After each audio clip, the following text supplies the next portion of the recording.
Nama saya Muhammad Syekh Farhan dari Komc NIM 138. Hari ini saya akan menjelaskan materi dari mata kuliah Sistem Informasi, materinya Infrastruktur IT. Pertama-tama kita harus tahu apa itu infrastruktur IT.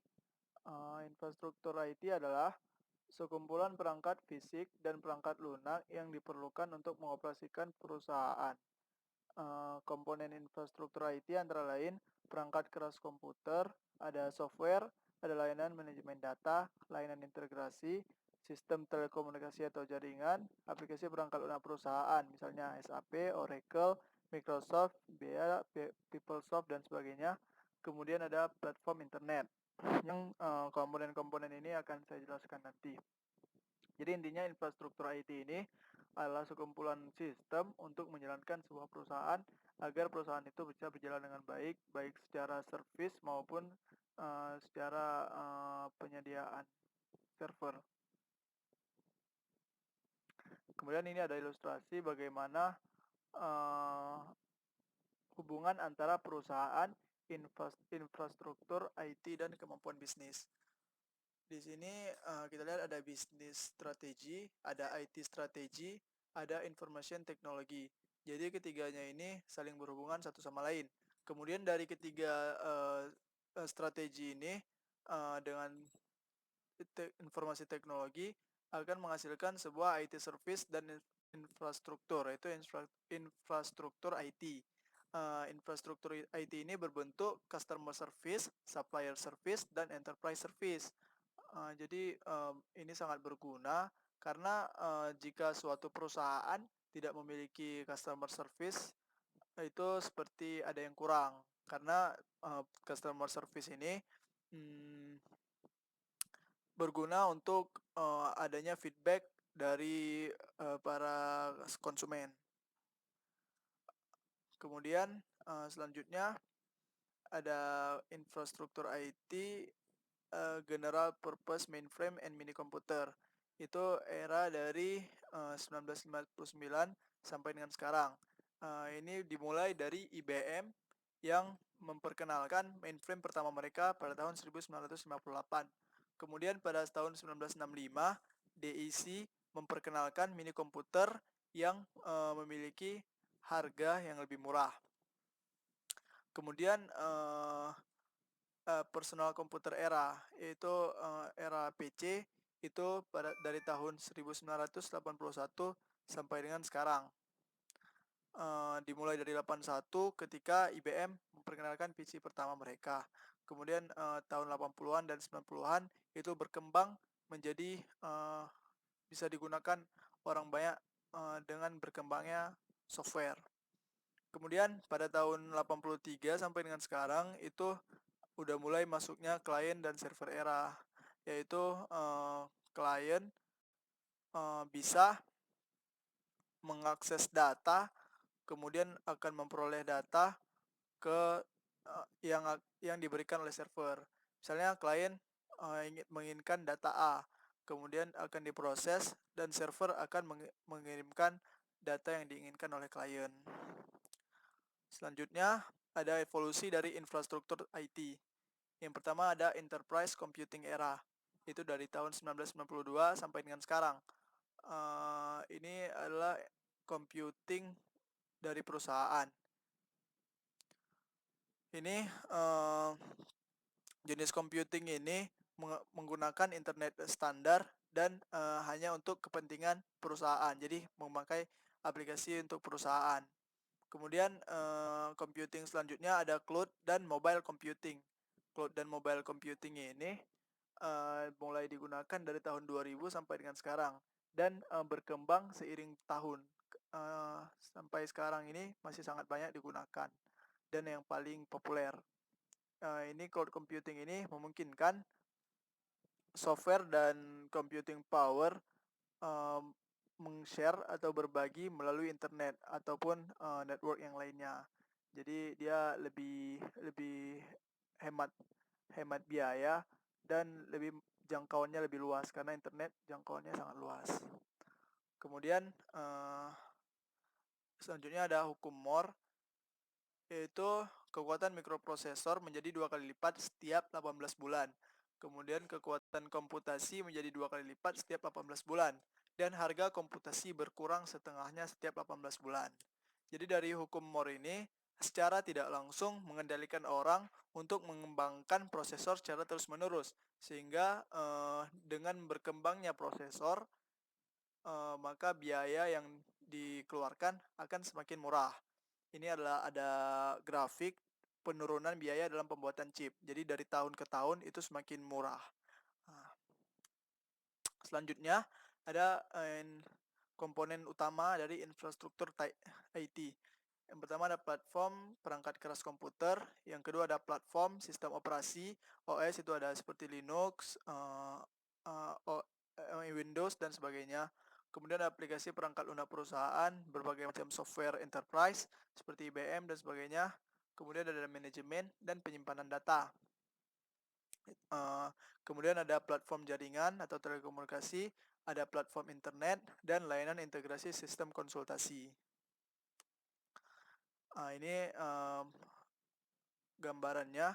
Yang pertama ada internet platform, itu platform internet yang seperti yang kita ketahui bersama, seperti Apache, Microsoft, Unix, Cisco, Java, dan sebagainya. Kemudian ada komputer hardware, ini adalah platform-platform yang memproduksi hardware dari komputer. Itu ada Dell, IBM, Sun, HP, Apple, Linux, Machine, dan sebagainya. Kemudian ada operating system platform. Ini ada OS, ada Mac, ada Chrome, Android, iOS, dan sebagainya. Kemudian ada enterprise software application. Ini perusahaan yang hanya diperlukan untuk aplikasi yang hanya diperlukan untuk perusahaan, tidak digunakan untuk personal. Itu ada SAP, Oracle, Microsoft, IBM.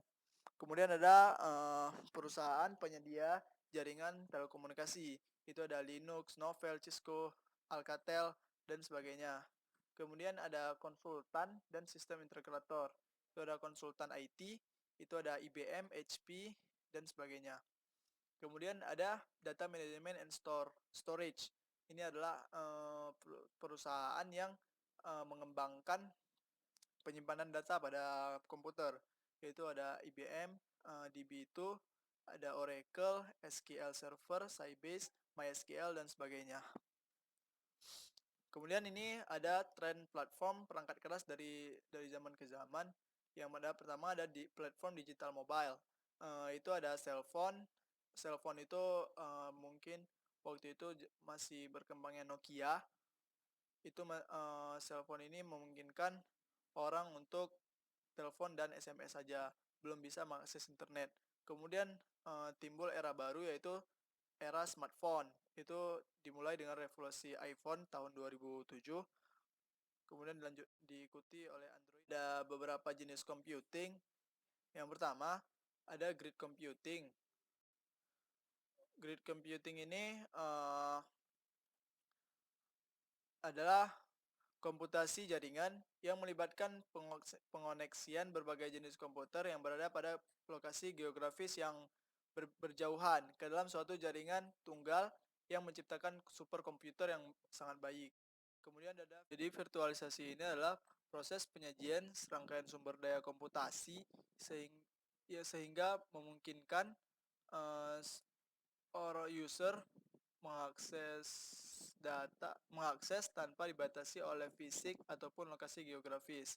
Jadi ini akan mengurangi penggunaan hardware. Jadi perusahaan bisa mengoptimalisasi penggunaan dari hardware. Kemudian selanjutnya ada cloud computing. Cloud computing ini adalah sebuah model komputasi yang paling banyak digunakan sampai sekarang. Ini adalah model komputasi di mana aktivitas pemrosesan, penyimpanan perangkat lunak, dan layanan lainnya itu disediakan melalui internet. Jadi dia mempunyai 3 layanan. Yang pertama infrastruktur sebagai layanan, yang kedua platform sebagai layanan, yang ketiga software sebagai layanan. Cloud juga bisa sebagai publik ataupun privat ataupun pribadi. Oke, selanjutnya ini adalah gambaran dari cloud. Dia bisa diakses dari server, laptop, desktop, tablet, dan smartphone. Uh, dan dia punya platform, punya application, dan infrastruktur service-nya. Selanjutnya ada trend platform software. Yang pertama ada open source software. Itu adalah open source, berarti dia diproduksi oleh komunitas programmer. Dia bersifat gratis dan dapat dimodifikasi oleh user. Contohnya seperti Apache Web Server, Mozilla Firefox, dan OpenOffice. Selanjutnya ada Linux. Linux ini juga bersifat open source OS. Dia dapat digunakan di mobile device, dapat digunakan di local area networks, web servers, dan high performance computing. Kemudian ada software for the web. Jadi ini ada beberapa contoh software. Yang pertama ada Java. Java ini adalah bahasa pemrograman berbasis objek. Kemudian kemudian dia operating system proses independen. Kemudian selanjutnya ada HTML. Jadi ini HTML ini berfungsi untuk membuat web. XML ini dia lebih baik daripada HTML, dia lanjutan dari HTML. Jadi dia seperti bahasa pemrograman web juga. Kemudian selanjutnya ada manajemen issues. Jadi ini adalah competitive force fault model for IT infrastructure investment. Di sini saya perlihatkan ada gambarannya. Jadi intinya dari gambaran ini, setiap strategi dalam bisnis itu memerlukan informasi. Jadi dia intinya ke IT service dan infrastruktur. Jadi ke infrastruktur IT intinya. Itu baik itu bisnis strategi, biayanya, information technology, competitors, firms, IT service, dia menuju ke ya, IT service dan infrastruktur. Jadi tanpa adanya infrastruktur IT ini, maka sistem informasi dalam suatu perusahaan tidak akan bisa berjalan dengan baik. Sekian presentasi dari saya. Jika ada kesalahan, saya mohon maaf karena saya juga masih belajar. Sekian dari saya. Wassalamualaikum warahmatullahi wabarakatuh.